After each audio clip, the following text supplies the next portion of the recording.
সাত রঙের চায়ের মতো বাজে জিনিস আমার জীবনে আমি খাইনি। ভাই, তোমরা সবাই সিলেট ঘুরতে আসো, আমি তোমাদেরকে ঘুরতে আসতেই বলি। সিলেট ঘোরার মতো একটা জায়গা, সৌন্দর্য উপভোগ করার মতো একটা জায়গা। সিলেটের সুন্দর মনোরম প্রাকৃতিক পরিবেশ তোমাদের মন প্রাণকে একদম জুড়িয়ে দিবে। এর পাহাড়, নদী, ঝর্ণা সব মিলিয়ে অসাধারণ, মনোমুগ্ধকর।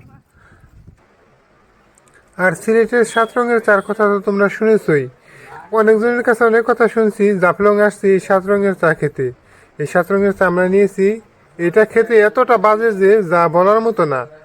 এত বাজে জিনিস আমার জীবনে আমি কোনো কিছু খাইনি। কি বলবো, এরকম যার সাথে তুলনা করব ওইটাই যেন কম হয়ে যায়, যার সাথে তুলনা করব ওই জিনিসই সর্বোচ্চ ভালো। আমি যদি পুকুরের পচা পানি, নদীর নোনা পানিও খাইতাম, এর থেকে কোনো একটা কিছু স্বাদ পাইতাম।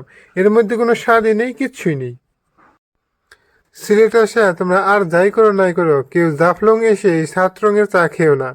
তারপরে যদি তোমাদের কারো খেতে ইচ্ছে করে অন্য জায়গায় থেকে খেয়ে দেখতে পারো। প্রথমে 2 লেয়ার 3 লেয়ার আছে, ওইগুলোও খেয়ে দেখতে পারো তোমাদের যদি টাকা নষ্ট করার ইচ্ছে থাকে। কিন্তু আমার মতে সিলেট আসবা, সৌন্দর্য উপভোগ করবা, পাহাড়, নদী, ঝর্ণা দেখবা।